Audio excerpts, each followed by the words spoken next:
I wanted to take a couple of minutes today and walk you through some of the nuances for different kinds of placeholders and how they deal with your pictures.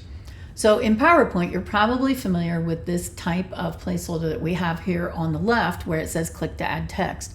That's actually a content placeholder because not only will it include text if you put text in there, if you type text, but you can click any of these icons in the placeholder to add any other kind of content. So smart art, charts, tables, Cameo, whatever.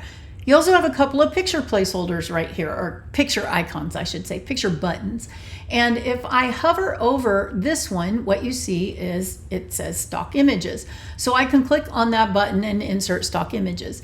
I can also hover over this icon or button and it says pictures, and those are pictures on my hard drive. So let's look at this, but I want you to look at a couple of things. First is this placeholder that I've created is square. It's a perfect square.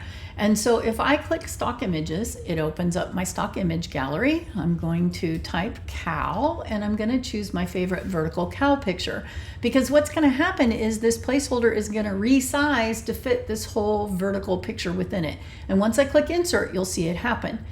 Insert, and you could see that square placeholder resize so that it fits the picture actually.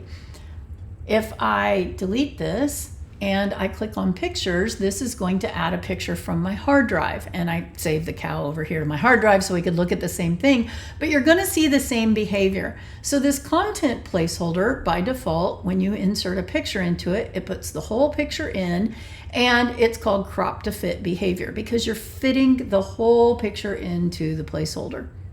Now, if I come over here to a picture placeholder, what happens when I click this icon, I hover over it and it says pictures. So I can hover over it, I'll click pictures. I get pictures on my hard drive, you know, I have the cow here, whatever. I can insert this and you can see the difference.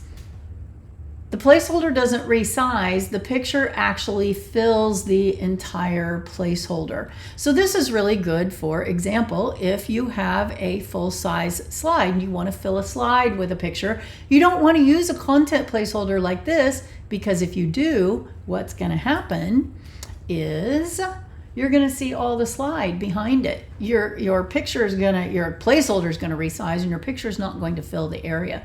You want to use a picture placeholder if you need to fill something like a full-size slide.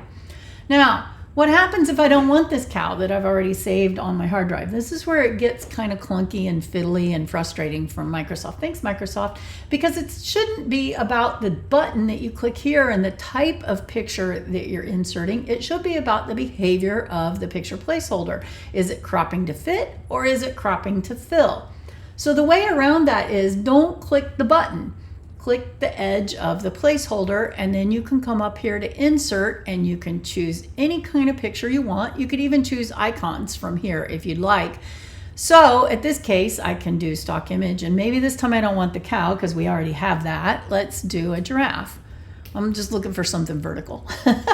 All right, so here we have a vertical giraffe, and we'll put this right in here, and you can see it's cropped, and you can always click the crop button, insert crop mode, you can see where it's cropped, and then you can move your picture within that crop zone so that it fits better and it better fills the crop area. So that's crop to fit and crop to fill, and that's the difference between how content placeholders work and how picture placeholders work. And I will always recommend to people that they select the edge of the placeholder because then they can add whatever they want. Now, for example, I have clients who want to have a little logo placeholder. And so here I made this little logo placeholder that is like it is a content placeholder. But in the past, these two image buttons were not the first couple of buttons in the order. It was table, then chart, and the image buttons were all like way down here in the back. And so it was really hard to make really, really small little icon or small little placeholders like that.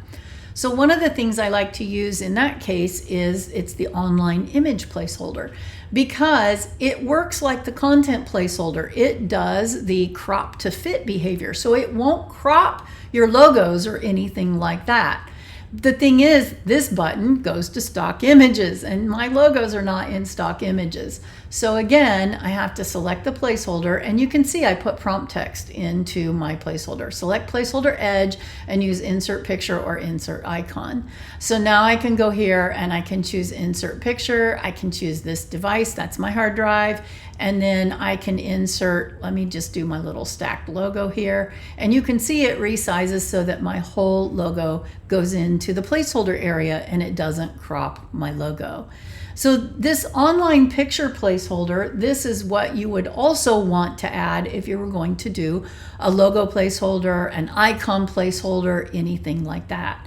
If I go into View Slide Master, what you will see here is on the insert placeholders, we have content and picture. Those are the first two I showed you. And then online image. And that's the one that I'm liking lately to use for logos, icons, etc. It's not going to crop them. Super handy. All right. Now, wouldn't it be nice if when you click on one of these picture buttons, like you do in a SmartArt diagram that uses pictures, you get insert picture and you just have all the different options.